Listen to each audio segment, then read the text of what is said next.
know too many Davids now. My friend David Anderson, my friend David Nelson, who's another Yeah, filmmaker. I know a lot of Daves now suddenly.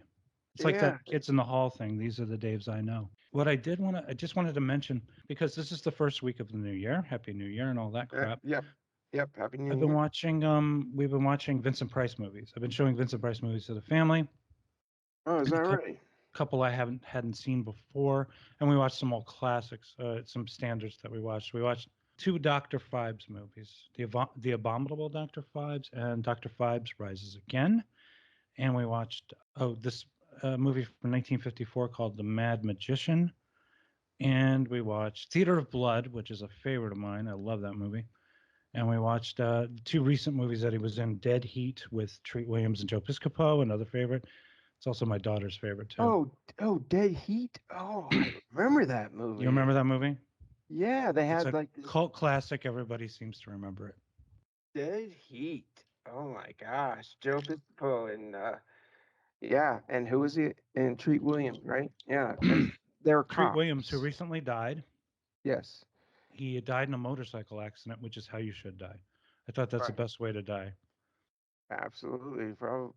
Probably. I mean, but aren't they cops? And then like these people, they've got these zombies in here because in the movie because like they have this thing called a resurrection machine. Yeah, yeah, exactly. Yeah.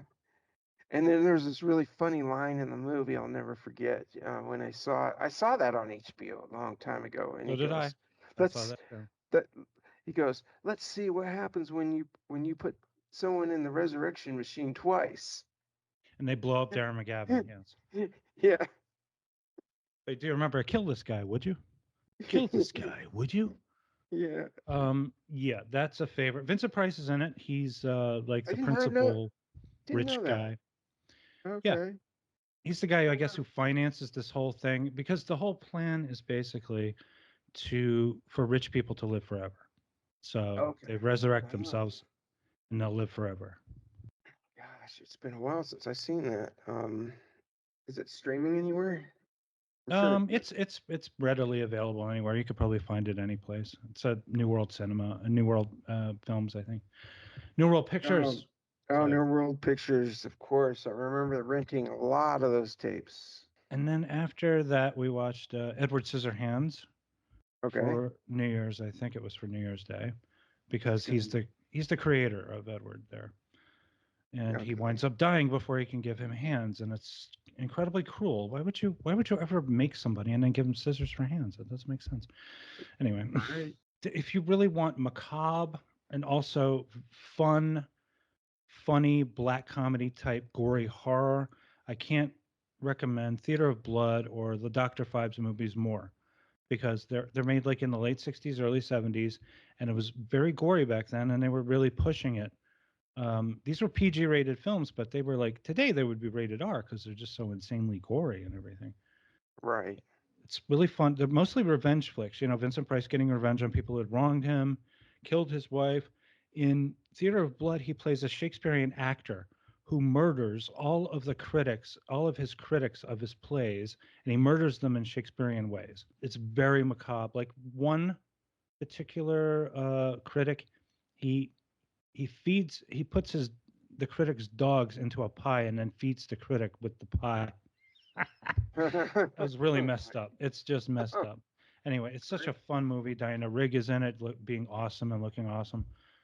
That's a great. I got that from Kino Lorber because Kino Lorber had this sale. They had this incredible like 50% sale off in the fall. So I bought like 7 Blu-rays and I got them with free shipping and everything. And they sent them over Oh, here. oh, no kidding. Got a bunch of great titles. You got to look out. Kino Lorber has a really great catalog, and occasionally they'll run these really good 50% off sales. Oh, The only thing nice. is the sound was a little low on the Theater of Blood one. We had to jack it up to like 60 to hear the dialogue. Dialogue is always lower than music, and I have a 5.1 system. I don't really go 7.1 because I don't have enough space for all those speakers. But a lot of times when they do these Blu-rays, they jack up the music and the sound effects, and the dialogue is low, and I don't get it. I see some really interesting movies on here, though. Yeah, they And have a lot of great stuff. I was able to yeah, find what did I grab? I grabbed Theater of Blood.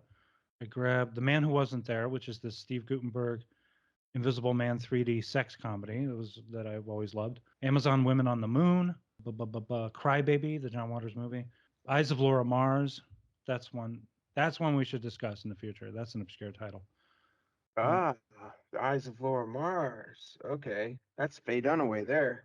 That's Faye Dunaway with Yep. a story by John Carpenter. And I got I Jude the Obscure with Kate Winslet and Christopher Eccleston, another favorite of mine. Orca is in here. I remember what we saw Orca last. When did we see Orca? God, we watched it because they used to play it on cable all the time back when I was a kid, right? Yeah, And it was obviously made to kind of cash in on Jaws, right? I believe so. And it's Bo Derek's first movie, actually. Is it really? I remember watching it on television. Wasn't it a TV movie originally? No, no, it was No. released theatrically. Pretty violent too when you think about it, and it's Yeah. also revenge because the killer whales don't actually behave like this, folks. Just remember that. But it was trying to get revenge for the death of its calf. So, but and it Richard turns, Harris. yeah, Yeah. yeah, it's kind of like a Moby Dick kind of a thing, except it's a killer whale. And I know they call them killer whales, but they're not really killer. They're harmless. They're like big puppies. That's all. But Yeah. so you want to talk about the apartment? We watched. I remember when did I show?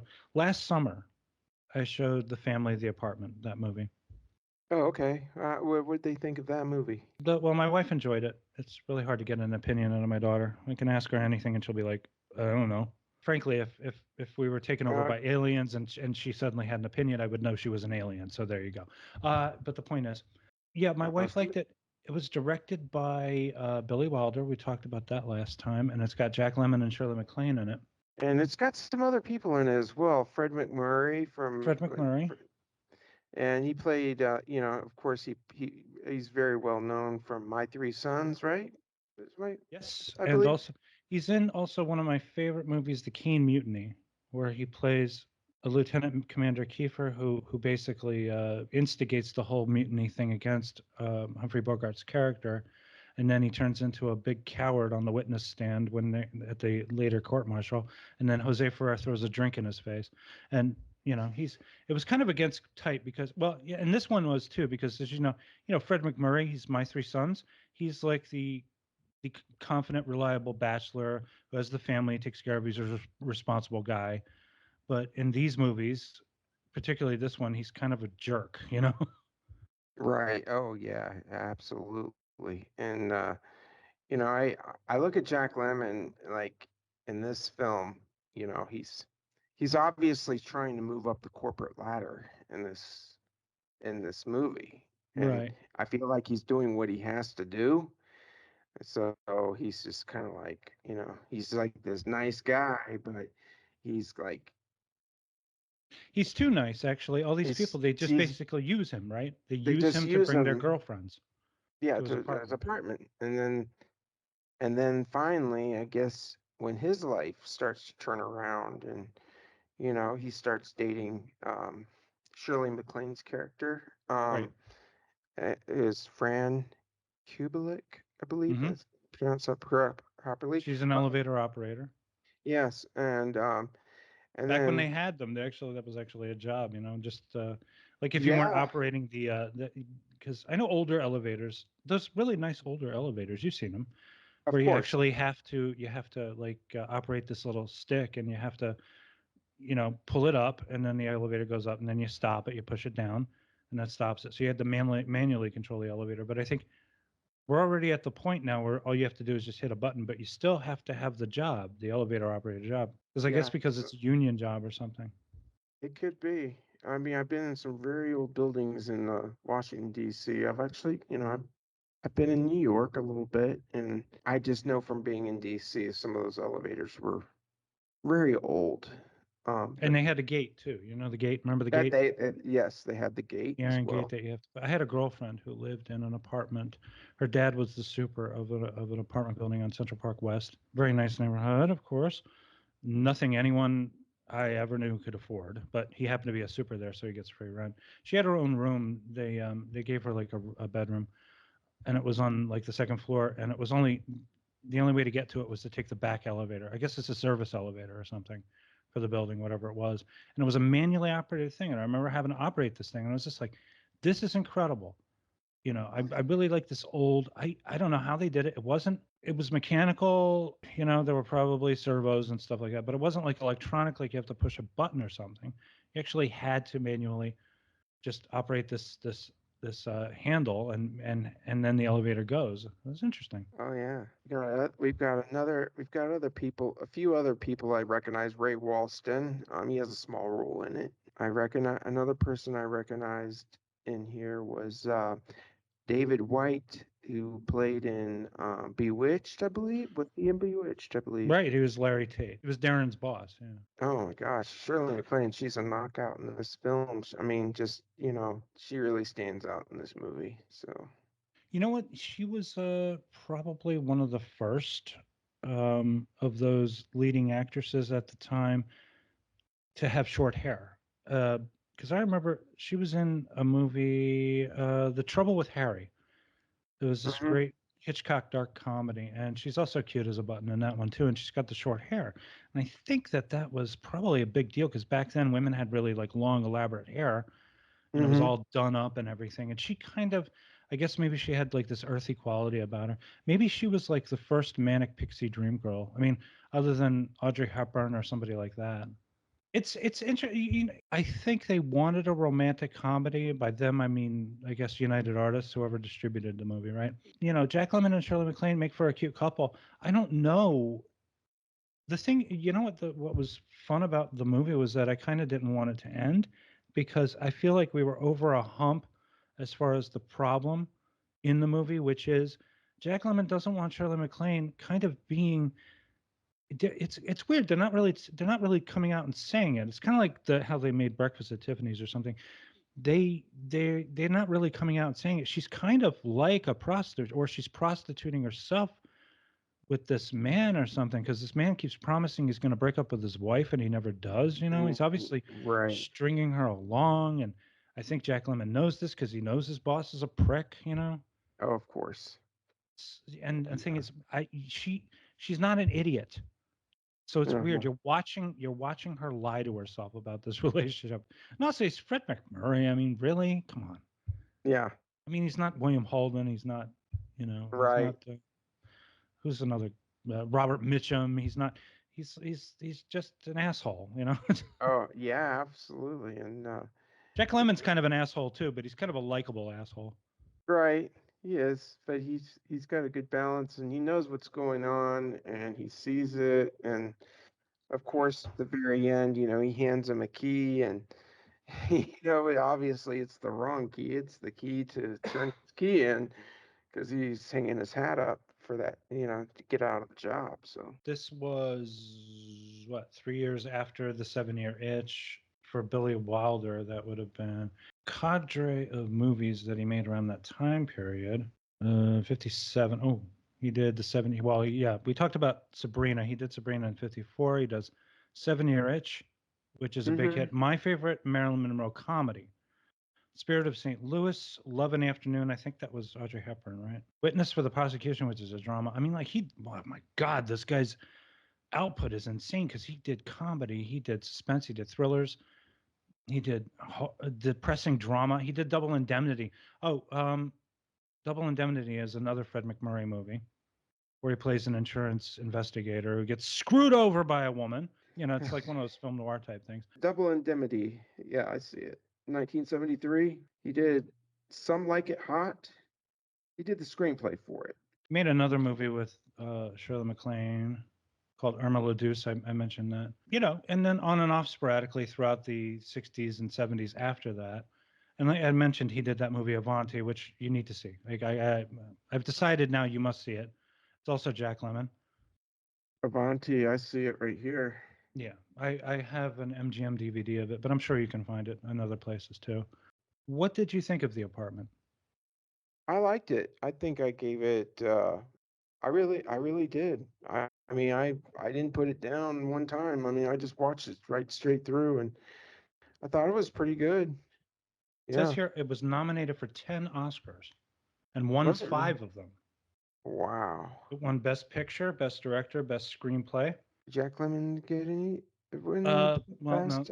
they were nominated. Jack Okay. Lemmon, Shirley MacLaine, and this actor here, Jack Crushen, Mm-hmm. who played his neighbor. The guy who played his neighbor, the older man, he was nominated for an Oscar. So what did it win for? What were the other things it won for? Let me see. Right, Best Picture, Best Director, Best Screenplay, Best Art Direction, Best Film Editing. They kind of got shut out of the all the acting categories. Who Yeah, won? I see that. I see best. Okay, Burt Lancaster won that year for Elmer Gantry, which is a fine performance. Elizabeth Taylor won for Butterfield 8. Peter Ustinov won for Spartacus, and Shirley Jones won for Elmer Gantry. So Elmer Gantry took all the performance awards, but The Mm, Apartment got the technicals. So that's something. that, yeah, at least that's something. Yeah, of course. Interesting combination of movies that year. I like the movie for the what it was doing. It was telling kind of an adult story, and back then, we didn't have. I don't think. Yeah, the code was still around, but it was getting harder and harder because I guess people were becoming more open to new ideas. So, I mean, it eventually turns into a romantic comedy in a way, but I do like that he has to take care of her and she is the irresponsible one. And that's some Right. Because you really she takes the sleeping pills all she and does is sleep most of the time, and he makes dinner for her. He makes spaghetti for her. yeah, Yeah. I guess you guys gotta wake up, you gotta eat, you gotta drink or Trying to take care of yeah. her. I mean, like did she try to kill herself? Is that what was going on? Yeah, she took this whole bottle of sleeping pills. She found them in the medicine cabinet and Yeah, and his he neighbor's a comes back. doctor. His His neighbor's a neighbor's a doctor, so doctor, yeah, so yeah. he gets So his they walk her neighbor around, they try to give her coffee or whatever. right. They try to give her coffee, exactly. And uh eventually, she wakes up from it, snaps out of it, and I guess their relationship kind of grows a little bit, but it's a kind of a cliffhanger at the very end when, you know, you don't know whether they hook up or not. I You think don't. They leave it ambiguous, but it's almost like the end of a story. The movie is almost like the end of a story. Maybe that's what I was thinking when I was watching it, because you know how you usually like, hello, how are you? I'm fine. Let's go out. Let's do things. Okay, we've done things. Now we're having an argument. Blah blah blah. No, damn it, I love you, and then they hug, and then the end. That's usually how a romantic comedy goes. But this is like the end of a story. It's almost the end of her story, right, because right. if he hadn't been around, she probably would have died. Oh yeah, I think so too. So in a way, he has to give her a confidence, and frankly, I find that refreshing, especially these days, where it seems like female characters are being written to be just complete impossible saints of perfection, and men are all idiots or whatever. Granted, there are some idiotic men in here, but Jack Lemmon isn't one of them. No, he's not. He's not in this film. No. And also, does it feel to you like this thing could have been a play? It almost seems like a stage play. It almost seems like it could have been a play easily. And if it had, and maybe it has been a play in the past. I don't know, but No, it comes as an original screenplay. It was written. You could probably take this and yeah, adapt it to be a stage play. easily. You could have all the action take place in the apartment. I mean, they do go outside. If you do, you notice You could split it up between an office and an apartment. You'd be okay. they go outside the apartment a That's okay. lot, Yeah. but a lot of time, but most of the time, most of the running time, I think, takes place in the apartment itself. Yeah, in the apartment or on the front door step or something where he's hiding behind the stairs, kind of to see, who's coming in out of his place. And, he's just doing it for the promotion, I think. And, because he's kind of like on the bottom. And then he gets invited to go upstairs, work with the other people. So, Hmm. yeah, It's yeah, usually it's got it really feels like it's possible. It's like can even happen today, in today's world, yeah. type of There's thing. nothing about In it the that in the corporate it's in the not corporate dated. It's not world, dated in any way. it does not feel dated one bit. That's I mean, like that's the older crazy thing. generation looks at like, oh, there's a young woman in your apartment, ooh, but older generations are always going to do that with younger generations, regardless of what time they're living in. In a way, in a sense, I work in a corporate world, but it's a different type of corporate world, I guess, being in the fire service. But I've seen a little bit of it take place, but not a lot because my gosh, there's not very many women in the fire service. So it doesn't happen very often. It's just a bunch of guys like where I work at, it's all guys. Hmm. So, you know, Have you ever but known anyone like Fran? Because I feel like I've known more than a few girls like Fran. I have. I mean, she sticks out, you know. I've seen other movies about how the husband promises he's going to leave his wife, but really doesn't. I mean, it's not something I've seen in my life. I'm pretty blind when it comes to that stuff, man. Me, I'm more Scottish than most, so I'm very nosy. I often, a lot of times, people tell me their Are you horror really? stories, and I live in New York, and there's a lot of people around, and they're always like, and I've known more than a few women who have been involved with married older men, and yeah, there were always empty promises, and nothing ever worked out. So, So I've that known really like does. really young That's something women that really does involved with happen. much older men, like much older men. Like I knew a girl in her 20s who was involved with a guy in his 50s. It was very strange. And that Wow. was how many years ago? Jesus, what was that? 20 years ago, I want to say. Oh And wow. I work with a lot of actresses. A lot of actresses, they get into that kind of a situation. Hell, I think my mother was involved with somebody like that once. Um, back a My long, dad, long time ago. my dad had some affairs when he was younger, from what I hear. It was crazy. Eh, I didn't find out until after he died. that's probably when you're expected to find out, right? I found out from somebody. It's a long story, but I found It's out from kind of somebody. inconvenient to get mad after the body's been buried. Yeah, I mean, I You can't can't go to the believe grave that. with a shovel and pound on the grave. Right, exactly. Like, come on, like, why'd you do it? But he did what he did. I know that he cheated on my mom because he left my mom for another woman and Hmm. got married to her, and but they didn't stay married very long. So the thing is, if it does happen, Maybe we're not built, I was thinking we're not compatible. Men aren't compatible with women because at the time we hit our sexual peak, we're the most disgusting we'll ever be. By the time they hit their sexual peak, they've lost interest in us. So it's right? sort of weird. We go through puberty and we turn into weird little pimply monsters. And then, girls grow up too fast anyway. My daughter just turned 18 for crying out loud. I feel like I turned around. She was 5 months old. It's so Oh, weird. yeah, So kids grow by, they grow so fast. it's like a big sick joke that we were created to be completely incompatible with each other, except when it comes to, I guess, having children or something. Right. The way the movie ends, though, is it's a really good ending because It's really cute. Yeah, I liked it. they started off playing a game of cards. They were playing gin rummy, and then they get back to the game at the end. New Year's, it's weird. You just watched this, right?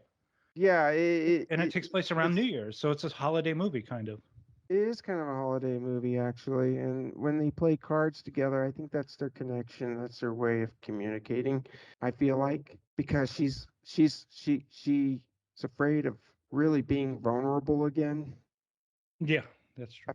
I felt like that with her personality, like she's kind of got her guard up, or she's trying to change a little bit and readjust, and she just wants to get her mind off. Maybe some of those other guys or those other creeps or whatever, I don't know, but she seems to be interested in Jack Lemon's character. But you know, Do you let's really play. think that? Do you really think she's interested in him?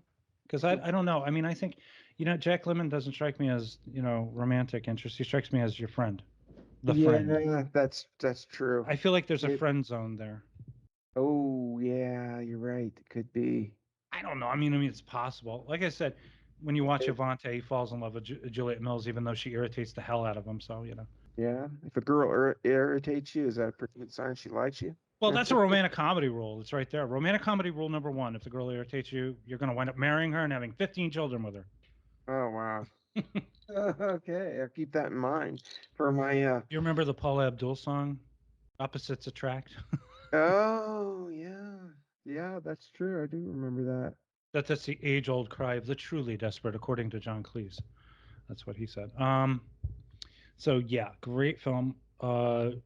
Kind of one of the first realistic romantic comedies, and a good New York movie too. To boot, they really do capture. I like that dun, dun, dun, dun, dun, dun, dun, dun, fast on the go hustle, New Uh-huh. York. Hey, Right. taxi! Yeah. I gotta get up to the Bowery or down to the no, it's down to the Bowery. Jeez, Down to the I'm such Bowery. a New Yeah. York. I've lived here for I don't know how many years now. 38 years, I want to say. 38 years. Where'd you grow up? Well, born in Philly. No, born in Cincinnati. Lived in Philly. Lived in Tennessee. We came Okay. here in 1988, and I never Mm. left. So, Oh, so okay. how many years is that? I don't even know. 80. Yeah. All right, here we go. He, 98, 2008, 2018, 19, 20, 22, 23, 24, 35. 35 years? No, that's not 35 35. years. It's terrible. That's terrible math. Oh, No, yeah. 98, 88, 2000. 98, 2008, 2018. So 2028 would be 40 years. Yeah. And it's so 30. 7? All right, 37. Fine. Do 37. I am terrible at math. I cannot. 36, 37, give or take, right? There you go. I went to New York, I remember a few times, and you gotta walk fast. You really do. You get run over by It's true. people. Also, you don't wait. You don't wait at the stop sign. You Right. don't wait at the red light. You walk right across. Uh-huh. A lot of people don't do that. I know there are some places where people actually wait for the light to turn green. They don't do that in New York. Sorry, we're in too much of a rush. Well, the first time I recorded, my family was away. I was by myself, so I was doing a lot of drinking and thinking really weird. And I was watching Monk on Netflix, this show, I remember that show. and I got so distracted because it started off so well, but then it went to hell so quickly. I didn't watch a lot of episodes of that. And I'd see it on TV every now and then, but I wasn't a watcher of that show. If you Kept, do watch it, prepare for some. Well, it doesn't matter because it's going off on Netflix on January 14th. And that's another thing I don't understand. I'm paying for this service, and they should never remove shows. You yeah, know, they they shouldn't be do like, "Well, it's that. gonna go now, but we're still gonna take your money." Exactly. You should never. They should have enough room to be able to store all these movies unless they just have rights to them for a little while. It's not. I mean, like the thing about streaming. I understand you have your YouTube Premium and you have your Amazon Prime, but they're gonna take away stuff. I like having physical media and Hmm. keep it. I keep so many different kinds of physical media. Plus, I have a lot of stuff on the hard drive, and I try to collect as many movies as I possibly can because I know that eventually, I mean, they have the power to just remove this stuff, and it's when you're paying money, this is like Hmm. money, right? If you're Hmm. paying money, they should not take things off. Your Hmm. money is there to ensure the collection. It's not there to write paychecks for people. That's at least that's how I see it. Do the job first. Hmm. Make your money second. That's how it should be with me. Anyway, that's what I think. Yeah, absolutely. It's hard to keep track. I think I'm down. Well, I don't know. I've got Netflix, Hulu, Disney, Amazon Prime, and YouTube Red because I don't like. There's too many commercials in YouTube, and there's a lot of free content on there. And I think that if you pay it for the year, it's really worth it. Actually, don't you get to download with the YouTube Red? Yes, I think you can. I've got a handful of videos on that I've experimented with on YouTube. They were reviews for action figures because I'm an action figure collector. Mm-hmm. I did about 4 or 5 videos, but they turned out pretty good actually. And I had music in it, and it was something I did a while ago. I experimented with, but it's changed a lot. Oh, And you do. Oh, you do your own videos about action figures. yeah, I did my own I video did a with couple this. actually with my friend Colin a long time ago. I recorded some Blissville thing, and he had like we did some video. I usually do audio. I don't do video because it's a pain in the ass. But but I usually do. He collected a lot of like wrestling figures, and he keeps them in their packaging and all that stuff. And I still have a couple of things in packages, but Hmm. I have like practically the only thing I have left from my childhood is my Star Wars action figures, and I keep them in the Star Wars lunch boxes. So, and Oh, I also cool. keep a couple of things like I have like an old what happened to my Tauntaun? I really hope I didn't destroy it, but I still have a Hoth snowman because I put it on my wedding cake when we got married. Oh, did you really? That's very cool. Actually, what I did, I have that if I one could too, find the actually. picture, if I could find the picture, I have Leia and Han, and I have a Hoth monster between them on the wedding cake, and I took a picture. So, Oh, nice. but also, let me see. Oh, there was one. Oh, do you watch? Because do you watch World Class Bullshitters? No, I can't say I have. That's a show on YouTube, and he goes to all these different stores and he shows basically action figures are kind of like dying because the kids aren't interested in buying them anymore, you know? And they've run up these huge collections of figures nobody wants, you know? Yeah, I've got tons of I've got hundreds of action figures. Oh my gosh. I run a group actually What on do you have? Facebook. Your generation, our generation, Our generation, was yeah. He-Man, G.I. Uh, Joe, and Star Wars. it's all Star Wars for me. Nothing but Star Wars. I collected G.I. Joe. I even sent away for Duke. Duke Oh was a wow. special mail order action figure once upon a time. You had to send in proofs of purchase. You had to wait 6 to 8 weeks delivery. They didn't have Amazon back then. And then I got Uh, Duke, and it was like the happiest day of my life. Well, oh wow. It was cool waiting in the mail for those mail away figures because I got a few of them from Star Wars. The Boba yeah, Fett Boba one Fett. was, Boba Fett was yeah, the first mail away figure for that, right? it was actually it was, and It was it introduced on the holiday special, and then yeah, they started surreptitiously. They started selling him as a mail order figure in 1979, right? A year before yeah. everything. The year before the movie came out, and the strange thing about that is he was supposed to have a rocket that fired on his back, Yes, but yes. but Spring loaded. spring loaded, but a young kid took one of those Battlestar Galactica toys. He put it in his mouth and he spring loaded. It was a spring loaded missile, and he swallowed it, choked on it, and died. So Ugh, that's that's why ridiculous. That's Boba Fett. They had to change the mechanism on the back. They made the molds and everything, but they had to glue the rocket in there, and they could no longer make it a rocket firing Boba Fett like they Yeah, originally intended I to. have to wonder though. I have to wonder if that story's true. This Oh, okay, it yeah. is true. We I've know seen I've seen the boy's gravestone. what he killed himself?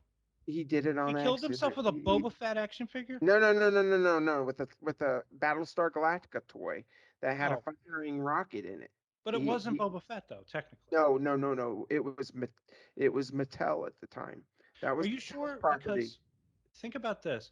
It's more expensive to manufacture an action figure with a spring-loaded missile in the back that costs more than just a simple mold of Luke Skywalker, a simple mold of Han Solo, right? What if they were just like, okay, let's just use this as an excuse not to build this rather complicated piece of machinery that's going to go into an action figure, and then we can just sell Boba Fett as is, right? What do you Well, think? that's a possibility. I There mean, you go. That's all there I'm are, asking. Of yeah. They made about there's about I think it's between course, 15 and I 20 sniff, I in smell existence. conspiracy and everything, so I'm always going to be asking. Oh, okay. You can see the Right. driver turn and shoot Kennedy, and anyway. Okay. You're right. I see where you're coming from there. Oh, and Neil never went to the moon. It was all a Stanley Right. Kubrick movie. Anyway, I'm just kidding. Where am I? That's it. That would be a totally different podcast right there. I'm kidding. I'm kidding. Of course, I'm No. kidding. Well, I'm you never kidding. know. Here we I go. don't know for sure Don't if send they government made it agents to to my that. house. I'm a skeptic. It's just you know, I know a lot about we were the last generation to have truly unsafe toys, and guess what? You and I are still here. We're There not we are. idiots. Right. Exactly. I mean, we had lawn darts. I remember there were lawn darts. There The were the sharp pieces of metal. right. I threw that. We threw them up in the air too, but supposedly somebody died from it. Supposedly somebody died. Yeah. Somebody did. Yeah. Yeah. It's always that one. It just takes one person, I guess. We That's should do a great. whole freaking podcast about action figures because I love Star Wars action figures. I have new ones too, and they're in their packaging. And I remember a I couple of collect the years. new one too. Yeah. I like some of those new ones. I have to say, it's a little controversial opinion. I know we all have the nostalgic connection to the toys, Right. um, but I do like the look of the new figures. They look more realistic. I know Han and Luke look a little too muscular sometimes, but they really like nailed Harrison Ford's face in a couple of these new figures that they have out. Oh yeah.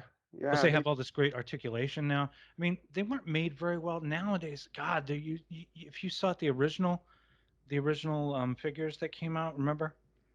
Oh yeah. And if they weren't in their packaging, my God, you drive people crazy if you had those things. But that was, Oh, they go for thousands of dollars now.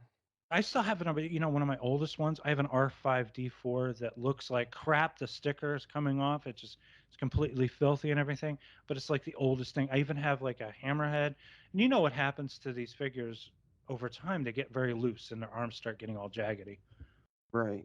So I have some really old ones. I have Gonk. The probe, the weird. Oh yeah. The The one that goes Gonk, droid. Gonk. Gronk, gronk, gronk. Yeah. I have some old ones like that, but they're all worn. I played with them as a kid, so Oh, of that's what I course. You know, can you that's what they imagine? were made for. There, that's what they were made for.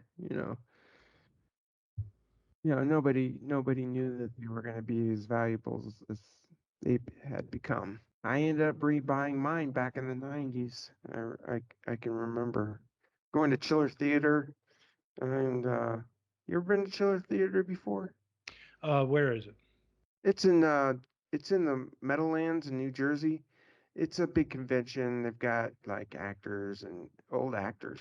I've been Yeah, to the Meadowlands. I haven't been to any conventions though. The place there's a really good one there. They have it twice a year. You should check it out. I would definitely recommend it. there's There's a old really I don't know actors. if you've been to New York City. We have a store called Forbidden Planet. It used to be really cool, and I met Roddy McDowell there actually. As a matter of fact, Oh wow. I've he was heard of just hanging out. Forbidden Planet. He's Yeah. a comic book fan, and I actually met Roddy McDowell there, and he was one of the nicest guys I ever met. It was amazing to meet him. Oh wow. This is I don't know how many years before he died. It was back in 1990, I think. Back okay, yeah. So it was a while back. I used to go in there and grab a bunch of stuff all the time. They had fun stuff. It's in the village. One more thing about the Star Wars figures, I was thinking about the Power of the Force stuff. The Power of the Force stuff I really liked because I liked that they had variations on things. Uh-huh. Um, they did they did these cool things like they had. Remember when Luke and Han are hiding with the stormtrooper outfits on? Well, they made an action figure of them in stormtrooper costume disguise. It's awesome. I love that stuff. Oh, the They Luke also did a slave Stormtroopers. Leia, which I thought was great. Oh yeah. And I love that whole Jabba the Hutt scene like in Return of the Jedi and I It's have the a best Jabba. part of the movie. Yeah, it is the best part of the movie till the little teddy bears come Yeah. in. For no reason at all. I go up to my daughter and I'm like, Regan, how is it that they think C3PO is a god, yet they're able to defeat the Empire with sticks and stones? Does that make sense to you? And she just stared at me for 5 minutes. Couldn't figure out how to answer the question.